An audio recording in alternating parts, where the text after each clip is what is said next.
Welcome to The Leadership Surgery, where we operate on your biggest leadership challenges. You share your pain points, anonymously if you prefer, and our surgeons will diagnose and dissect before offering recommended treatment. Scrubbing in today, we have Anthony Taylor. Good afternoon, my friend. Good afternoon, Paul. How you doing? I am well, and you? I am good. Good. Well, I'd like to know from you, my opening question for you this time is, what helps you to feel better when you're tired or low? What helps you to feel better when you are tired or low? What do you do? A couple of things. I think I like to go for some quite nice long walks out in nature. That always makes me feel a lot better. And then the other one actually is the opposite of that. Is sometimes just vegging out from the telly for a few hours. Yeah. Just turning my brain off. Yeah. Nice. Yeah, Like that those two too. things. Love it. Thank you, Ant. Welcome, Sally Bryce. Great to see you. Great to see you too. And what about you? What helps you to feel better when you're tired or low? In all situations, chocolate. Nice. Nice. Love it. And just in case you want to know, any chocolate with nuts in, always my favourite. Fruit and nut. What about fruit? No, do not No. put any currants in chocolate. No, Oh. absolutely not. I'm sorry, Nuts, I can't yes. continue this podcast. Currants, absolutely not. No. I've had enough. He's He's gone. had enough. He's disappeared. Good. Good riddance to fruit and nut. I'm like you, Ant. I'm a big fan of fruit in chocolate, raisins in particular in chocolate. Yeah, I Yes. think it's great. Goodness sake. There we go. I like dead Okay, flies. let's Sorry. not dwell on it. Good afternoon, Dan Finn. Welcome. Good afternoon, everyone. Great to Oh, see you. What helps you feel better when you're tired or low? Well, I've recently got into like ice plunge bath things. Right. Ice bath. Yeah. Yeah. So as much as I have to really gear myself up to do it when I get out, I'm only doing 5 minutes, but when I get out, you just feel mint. Yeah. You proper, only do yeah. 5 minutes. Are you having Yeah. a laugh? That's horrendous. I'd like to longer, but it's cold. It's getting colder as Yeah. well. It's funny that. So- yeah. Benefit-wise, you don't need to do more than 5, Dan. No, exactly. And So, if you get yeah, out and have a bar of fruit and nut afterwards, that's amazing.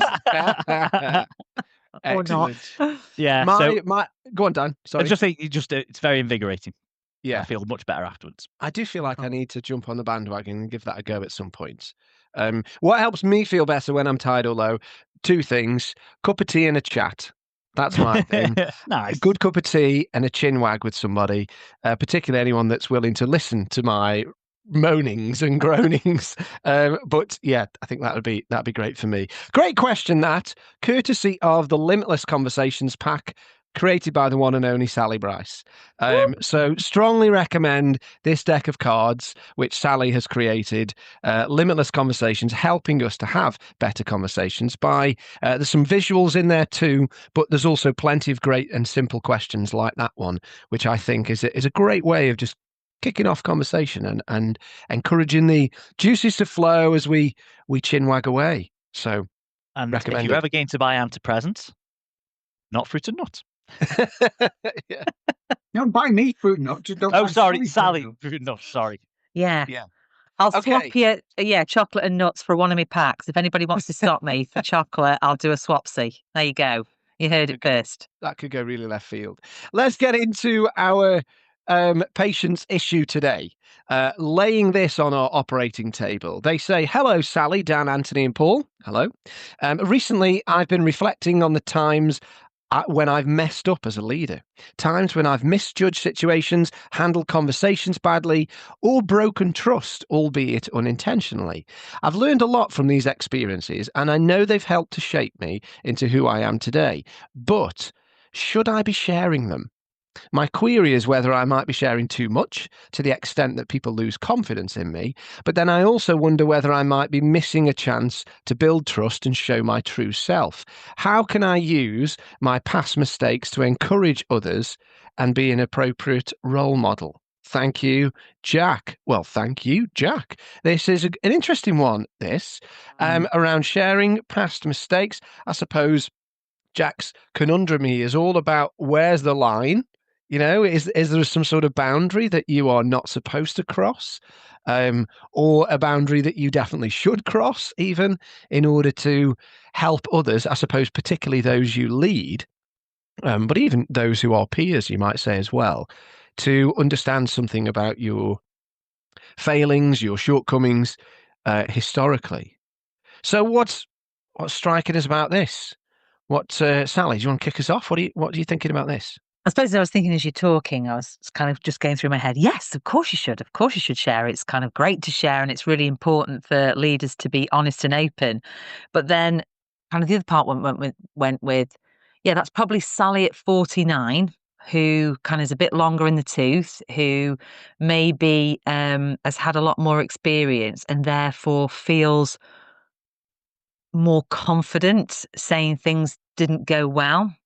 I think if you'd have asked maybe the 25-year-old version or the 30 or something like that, I think that would have been really difficult, because so much of I'm a recovering perfectionist. So, I think I thought to be effective, you've got to be perfect. And therefore, the thought of maybe sharing something that I got wrong would have felt like, I can even try to think about it in my tummy. I think, oh God, that would have felt awful at that time. So I don't know, I suppose I'm wondering, my initial reaction is some of it around your own confidence, what you believe around leadership, whether you should have all the answers, you shouldn't, whether, saying what you are capable of and not, and what mistakes are all, I think it depends on all kind of where you're at and what your beliefs are that might kind of trigger different responses to what Jack's going through. Yeah, that resonates. Definitely with me. I think back through a time when, if you'd asked me to be a bit more vulnerable, I would have. I don't know. I don't know if I would have scoffed at the idea. Internally, I would. I probably would have made some excuse not to be in some way. So yeah, what were you going to say, Ant? I think I resonate with Sal, and I think all the more reason, therefore, that I wish 25-year-old Ant would have done. Yeah. What 53-year-old Ant would do. Yeah. I think it's one of those things that context is key. Yes. So yeah, absolutely. I also think that the more leader does that when the right context and encourages self-reflection in all of his or her team and as a team, what worked, what didn't work well, after every kind of, but then it stops becoming as big a deal as it is, I think, for many people. So. Yeah. Do you think sharing your mistakes does actually undermine your authority, your position, your status? Because most people, I think their initial reaction would probably be, yes, it does. But I wonder if it does at all, or if it does, how much does it really do that, do you think? I think it's the how, though, Paul, because I think if you, again, when I was sort of thinking about this, I think if you share a mistake and you're able to talk about the learnings and what you got out of it, that can be quite an inspiring conversation. I think if it's just a bit of a blur and, this was awful and I'm not good at this, or this didn't go well, I think the way that you frame it and how you put it across probably has a lot to do with then how it lands with the other person. So I think how you share this stuff becomes key. Yeah. Absolutely. I look back at some of the people, the leads that I really admired, wanted to be like, and they did this. And the ones that the ones that made me leave organizations didn't.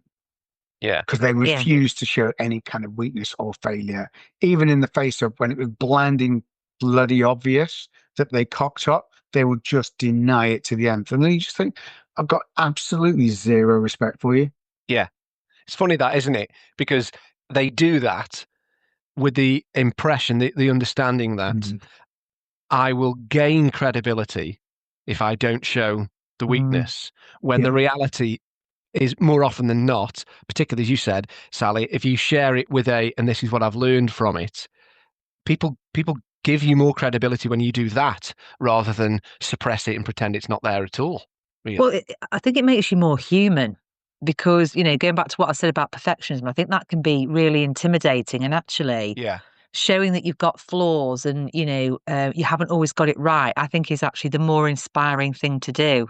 And I think if we do that, we're probably more likely to make people almost go, oh, and kind of breathe. And I think if people breathe and kind of see the more human side, they'll be more creative. They'll probably come up with more ideas. They'll contribute, they'll disagree, they'll challenge, because things will feel safer because the leader has created that space and opportunity for them to do that. But almost if you keep all of that really tight and don't ever make mistakes, then what are your team going to hide from you as a result? Because they daren't say something. Yeah. Go on, Dan. Well, first of all, apologies. I've just kind of sat back and listened to that as a listener of this podcast, and it was wonderful. It was just really nice. And then I realised, actually, I should probably contribute something in a minute. The thing which, and I echo everything that's just been said, we know now that a bit of vulnerability actually drives connection between you and your teams. And we're I think, modern leadership is aware of that, and we try and promote it even more. But when did that change? Because I can remember joining the corporate world nearly 20 years ago now, and actually the view of leadership back then was a little bit of the old school that we're talking about. Well, maybe a bit close to some of Ant's examples of, no, that I have messed up. I'm not going to tell anybody. I'm going to hide it and that kind of stuff. And I'm wondering whether, as Jack, similar to us here, has he traversed this change in leadership and perception of that? And is he still a little bit self-conscious of, I've got a bit of old world leadership still in me, of people might still perceive me as being weak or whatever like that? And so it'd be interesting to understand. One, we don't know how old Jack is. This could be his first foray into leadership, and if that's definitely I think you mentioned, Sal, about what kind of leader they want to be and who they're learning from and that kind of stuff. So it'd be interesting to understand a little bit further, like what's the background, and have they got a bit of a mixture of some more modern leadership styles versus some of the older styles, which we know now don't necessarily work as well as they used to in most situations. But yeah, I'm a true advocate of this. Vulnerability enables connection. Yes. Think of all the work Brené Brown did with the power of vulnerability, and how many views that TED talk got, and how many people have bought her book, and her books, should I say, around that. We can clang that again. Brené Brown, probably the 10th time she's been clanged on this podcast over the years. Yeah, I mean, she did this. She did that brilliant. Well, it wasn't just her and her team as well. I know had that fantastic bit of research, which I find truly fascinating. 14,000 cases that they explored of courage and what courage is. And they found courage and vulnerability were inseparable. You can't get one without the other. And I just find that so incredibly telling that being courageous isn't about having all the answers and going into battle feeling like you can defeat whatever's in front of you. Actually, it's feeling somewhat vulnerable and open, and maybe even a little scared at times, but going ahead anyway. That's where the courage comes alive and is really, really demonstrated. I find that absolutely fascinating. And think here, as you said, Jack, Dan, we don't know enough about Jack's background. I do wonder what's being modelled to him by others around, people possibly who are a bit more senior than him. Could be the case. Other leaders around it. Maybe he's been encouraged not to show that side. So I think he feels almost the way that his he's presented his problem to us as, I really want to do this stuff. I know this is going to make the difference, but there's something kind of, holding onto the back of his coat as he's trying to get through the door to say, no, don't do it. And there's that kind of resistance, if you like, and wondering where that makes you wonder from. whether the senior managers are doing more of that. But he wants to change because he's recognizing in that perhaps in some of the younger people coming through. It's funny we talked about, is there a different old style leadership versus new? And I certainly think that that is a change in that philosophy. But I also think there's always been pockets of this kind of leadership. I'm reading quite a lot of Damian Lewis's stuff around the SAS in World War II and comparing and contrasting those guys and their mindset and their leadership and everything else, and how they did what they did, in complete contrast to the rest of the British Army, who actually hated them because they weren't about the hierarchy and the leadership, and they were completely the opposite. They rewrote the rule book, and they did it very much in this kind of, it's looking like this. I think it's always been there. It's just, did the prevailing culture support it? Yeah. And culture was where I was going to go as well, because I think, again, as you talk, you made me think about, some of the organisations that I've worked in, have been a bit more traditional. And, what I did experience was some people were kind of, held in a good regard and then suddenly disappeared. And, that might be that the figures weren't happening, or, people weren't deemed to be performing. And the company was quite swift in getting rid of people. And I think it goes back to what we were talking about in the pod around Emma and around the culture. And is this the right culture for you? Because I think Jack, if he feels this is part of the leader he wants to be and it's important, I do think context in terms of your culture, because if you're suddenly asking people to be open about the stakes, but you've also got a culture that gets rid of people if they aren't performing, that can be like, really, are you sure it's safe for us to say this? Yeah. So I do think it's maybe worth, Jack, having listened to our other pod about culture and about, is this organisation still fit me? Because if this feels authentic and feels like you, and to Dan's point, is probably more a reflection of the modern environment and what people value and want, but you're in an organisation that doesn't value that, and actually it could be quite dangerous to be quite open about your mistakes, then I think you do have to be savvy and think about the context that you're operating in. So, I think that's worth considering. We don't want to, this is all food for thought for you, and we're advising based on what we believe is best practice, but you still have to live with the decisions and where you're at. Go on, Dan. Yeah. Yeah. And just to follow up on that, I delivered some training probably about 3 or 4 months ago now. And within the session, we were talking about being a vulnerable leader. And I'd got a huge group of leaders from all over the organization. And most of them were on board with this idea, but there was a couple of them. And I would say probably a range of ages and a range of experience who were, I can't admit that I don't know this to my team. I need to present the front. I need to present that I know all the answers and stuff. No. I know, and that's how I felt. But then I just got really interested then and curious around, well, what's driving that? And then, you could end up having therapy with this person, to really understand what's driving that. Where does that come from? And sometimes, so I suppose the point of that story is, it might not necessarily be the company that's bred that culture. That's bred that sort of instinct, belief. There could be something that's come much further down and from their past and what have you. And if Jack's around a few leaders like that, and that's what he's learning from, then this is the wrestle which he has. Yeah. But it fascinated me. Thinking about recommended treatment here for Jack as the patient, what are we suggesting then? Are we just talking about, go for it, Jack, as long as you can align it with a lesson that you've learned, you've got nothing to fear? What do we think treatment ought to be for dealing with this sort of situation? Go on, Sam. I was just going to go with, I think, because again, we've talked a little bit around kind of understand your context. So that aside, I think if he wants to go ahead and start to do this, because he seems a bit more cautious, I would advise just doing a couple of experiments, in team meetings. Maybe starting to, how did everything go last week? What did we get right? What could we have done better? Just even in some kind of broad questions, so that the whole team starts to almost work together and build their muscle in terms of honesty and openness about what's working, what's not. That might be kind of the kind of top level place to start.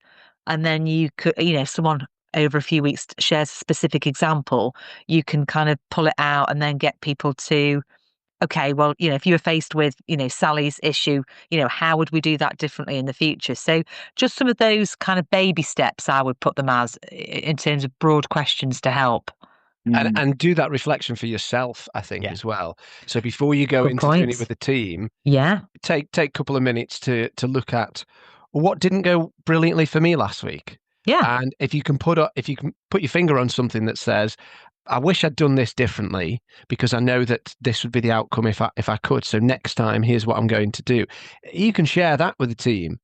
I think straight away it starts to give them, as crazy as it sounds, permission to then say, oh, right, okay, well, I'll share mine too. Yes.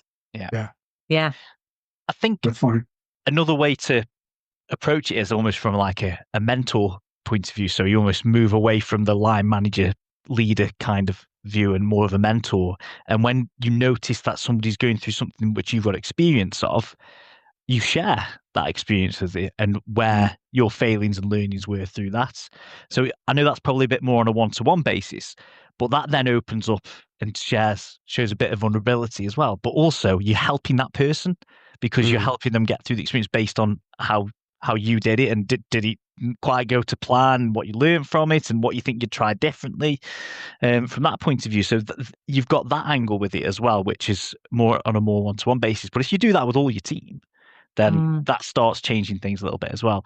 And particularly if you then, in the next session with that person, you're talking about some of the thing, you ask them to share what they've learned so far and where they felt they've perhaps not, I don't want to use the word failure, but they've made a few mistakes and what have you. So I think that then starts to breed that culture.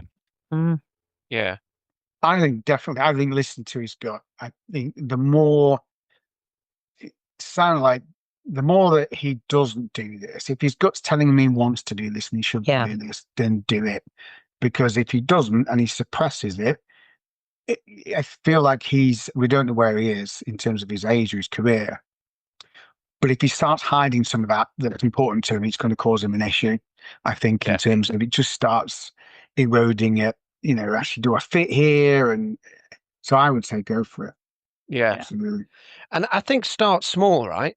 Just start by just saying small, recent things that maybe you even, Jack, just kind of gloss over in your own mind. Well, just, shine a bit of light on those and share those. It doesn't have to be starting with, when I was 7 years old, I once did this and I kicked the dog and I blamed it on my sister. And, we don't have to go into a ton of history around those things. Just start small. Start sharing little bits of your story. I'm a big believer that you get out from team what you put in, and certainly on the lines of vulnerability, that if you're willing to just share that little bit of yourself, it does give permission and encouragement for others to say, I'll share some of who I am as well, and then you can build on that. Yeah. The only thing I would add is be specific though. Like make sure when you're sharing some of this, it's around something quite specific or a topic, and don't just become. And it frustrates me. People say, "Oh, I've got a clue what I'm doing," "Oh, I don't know what I'm doing," and I know the joking, and I know the joking, but actually, it's that broad and a sweeping statement that isn't a leader showing vulnerability. You know what I mean? Yeah. That is. But you hear that quite a lot, and some leaders think that's what showing a bit of vulnerability is. But yeah, that does sound a bit incompetent, doesn't it? I don't know what I'm doing. Difference. I don't know what I'm doing. I don't know if I would feel good. I haven't got a clue what I'm doing today. Things like that. Yeah, there's a bit of human side. There's also like, no, seriously, do you know what you're doing? Yeah. Yes, you've got to get it right. I was going to go a bit around the specific when you were saying about the 7-year-old, Paul. What was going through my head was, I think also perfect your stories. So what I mean by that is, funnily enough, on a leadership program I'm running, I've got different leaders coming in to tell a little bit around their story related to the topic area that we're in. And I encourage them to kind of maybe have a practice or kind of make some salient points. I don't necessarily need to know, they don't need to kind of know it word for word. But I think you don't want to tell a story and people go, like in their heads maybe, or even out loud, what was that about? What was his point? Why are you telling me this? Or her point. So I think when you're thinking about your story, maybe only have 2 or 3 stories, but make the ones that actually, if you convey them, you've already thought them through in your mind and you know what the points are that you're trying to make. Because then I think you'll have more impact when you're talking, rather than just kind of it waffling out and you may be kind of losing people or people not really sure what you're about. So yes, I think be specific, and also, like you say, be careful what you just maybe pass off as me being vulnerable versus actually you just don't sound credible. Yeah. Yeah. Because there is I a think difference. there's a good point that I nodding to Brené Brown again. And there's a video I sometimes use on the difference between empathy and sympathy. And I've been using it with a workshop with a global pharmaceutical company. And so I share the video and then I say, look, and I'll share with you an embarrassing situation of when I got it wrong. And I'm very specific about doing it in a workshop with somebody, with a group of 20 people, and how actually I completely got it wrong. But you can see people kind of nervously laugh. But then actually what it does is then they go, quite often, a couple of other people then share something times when they got it wrong about the difference between sympathy and empathy. So it does, it opens up, it gives people permission, but because that specificity, But I'll it's the thing, listen, I'll talk about. the thing with that, I think, Ant, is that when we do that as leaders, not only does it encourage others to contribute and share their bit, but it gives them a message that says, "Oh, he's not looking for the right answer. He's just looking for my answer." Yeah. You know, it's not like he's testing me, which we sometimes do in training contexts. Sometimes you can ask a question and you're trying to tease out the right answer. In situations like that, you're laying your cards on the table so that they know it's okay to put your cards on the table here. It's straightforward, open, honest, authentic. That's what we're looking for. And I suppose it leans into that psychological safety element of there's no judgment here. There's no repercussion by just being yourself. But then that does bring me back to what you said at the start, Sally, around what the reason is for sharing the story. And I think this is where oversharing can become a problem, because people don't think about their motive for sharing the story or sharing what's gone wrong. And so instead of the motive being, I want to share this with my team because I think it can genuinely help them, it actually becomes, well, I want to look like a hero, so I'm going to share this story of how I messed up. But then it can have a really adverse effect. So, what's the motive behind sharing the story that you're choosing? Is it relevant to them? And will it genuinely support and encourage them in some way? What about preventative care? What is the preventative care here?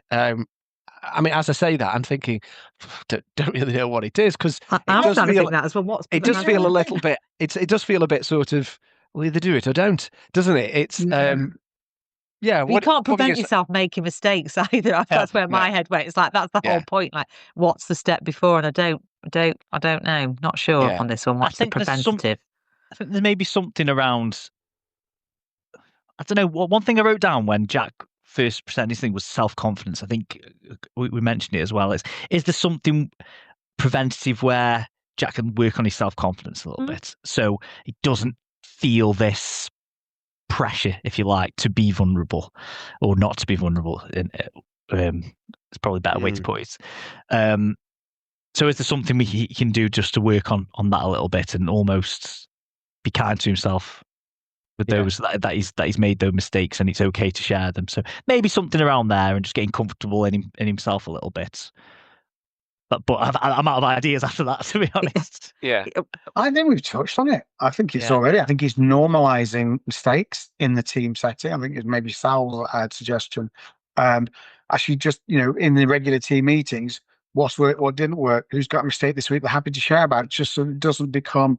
It's not a big thing. It just becomes part of how they work, how they operate. Yeah.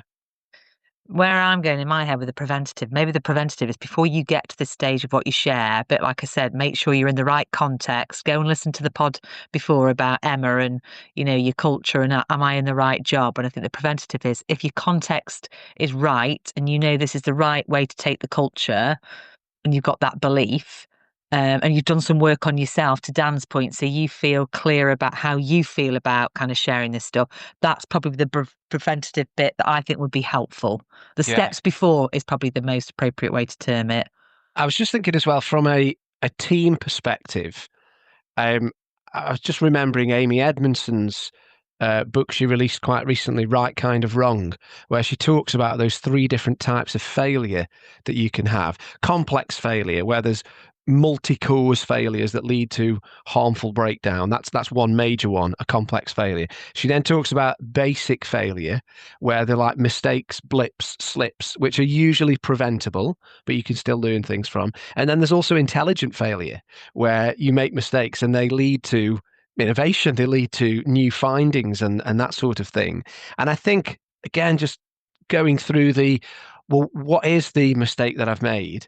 And being really clear on that narrative of what would I do differently? And if you can't think of what you would do differently, well, wait until you can. Wait until you can think about how you would learn from it. And then it's in a better place to share, because otherwise there is a sense of people perhaps losing faith in your ability if you're someone that keeps making these mistakes and not learning from them, or playing that hero card of, look at me, I'm fail, I wear a cape sort of thing. And it's not so helpful. No. Yeah. Okay.